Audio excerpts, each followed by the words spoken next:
जमशेद इकबाल चीमा साहब, अब यहाँ तो हुकूमत ने, आप लोगों ने कल अनाउंस किया कि हम लोग 25 तारीख को कर रहे हैं लॉन्ग मार्च। उससे पहले आप समझ रहे थे कि शायद इंतखाबात हो ही जाएं, क्योंकि पीएमएलएन से भी कुछ वेरिएंग इसके बारे में पॉइंट ऑफ व्यूज आ रहे थे। लेकिन अब जब हुकूमत ने डिसाइड कर ही लिया है कि हम लोगों ने नहीं कराने इंतखाबात, कर लें जो करना है, आप लोग जोर जबरदस्ती से कोई भी जत्था आके इकट्ठा होकर ये डिमांड नहीं कर सकता कि हुकूमत गिरेगी। आपको याद है 2014 के अंदर भी यही स्टैंड था हुकूमत का कि जत्थे की सियासत के सामने हम घुटने नहीं टेकेंगे। अभी भी हुकूमत का यही फैसला है। पाकिस्तान तहरीक इंसाफ का जो लॉन्ग मार्च, हकीकी आज़ादी मार्च है, ये हकीकी आज़ादी मार्च तक रहेगा या हकीकी आज़ादी धरने में तब्दील हो जाएगा? देखें, बेसिकली हम तो ऑब्जेक्टिव अचीव करेंगे। और जब तक ऑब्जेक्टिव अचीव नहीं होता, हम आप कह लें कि पूरी स्ट्रेटजी तो हम नहीं डाउन द रोड बताएंगे कि जी हमारी 1 हफ्ते के लिए क्या है और 4 हफ्ते के लिए क्या और 5 हफ्ते के लिए क्या है, वो तो नहीं बताएंगे। लेकिन बेसिकली आप कह लें कि ऑब्जेक्टिव हमने अचीव करना है। हम चूंकि हुकूमत को नहीं मानते, हम समझते हैं कि ये इम्पोर्टेड गवर्नमेंट है, ये एक साजिश से आई है और ये पर्पस किसी और का सर्व कर रही है। और बड़ी तेज़ी से जो हमारा पहले कहते हैं कि जब तक कोई चीज़ होती नहीं उस वक्त तक खदशा होता है। तो पहले जो खदशा था या एक जजमेंट थी, वो जजमेंट सच्ची साबित हुई कि इस गवर्नमेंट के जो 6 हफ्ते हैं, ये 6 हफ्तों में वो तबाही हुई इस मुल्क की, वो तबाही हुई इस इकानमी की कि अब मतलब यू कैन से कि बिजली का रेट 3 बार बढ़ गया। यहाँ पे खुराक की कीमत आलमोस्ट जो 30% के लगभग कीमत बढ़ गई। बाज़ चीज़ों में 25%, 15 से 25% कीमत तकरीबन सारी खुराक की बढ़ गई। तेल की कीमत बढ़ाने की हर रोज़ ये धमकी देते हैं, गैस की कीमत बढ़ाने की हर रोज़ धमकी देते हैं, बिजली की बढ़ चुकी है।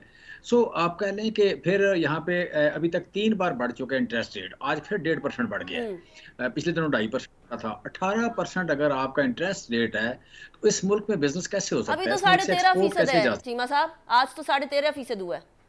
12.25 से साढ़े नहीं, तेरह 13.5 नहीं, 13.5% बेसिकली काइबोर है। हाँ, काइबोर के ऊपर आपको 2.5 या 3% 4% एक्स्ट्रा मिलता देना है। पड़ता है। प्रैक्टिकली 16 से 17% है। ये ठीक है। काइबोर जो है inter bank, right. Karachi inter bank ठीक है 13.5%। तो जब आप बिजनेसमैन को देंगे तो वो प्लस 3.5% नॉर्मली होता है। है। तो इसका मतलब है 17% हो गया। ठीक। 17% अगर इंटरेस्ट रेट है, तो दुनिया में कोई खिता मुझे बता दें जहाँ 17% इंटरेस्ट रेट हो। फिर ये कि 204 रुपए का डॉलर हो गया और 210 की हमें कह रहे हैं कैलकुलेशन करें। बैंक की आज मुझे मुझे बैंक ने कहा, मैसेज फ़ोन किया कि सर आप अपनी कैलकुलेशन जो है वो 210 रुपए पे करना शुरू करें।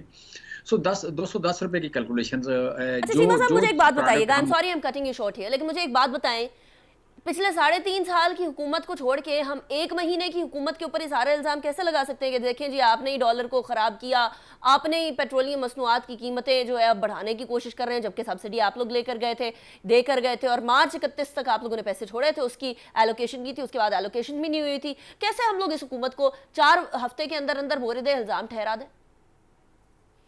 देखें, ये जो ना ये बात आपकी बड़ा जेन्युइन सवाल है, बड़ा पर्टिनेंट सवाल है। इसका थोड़ा सा मतलब मुझे टाइम देना, मैं बात कर लूँ।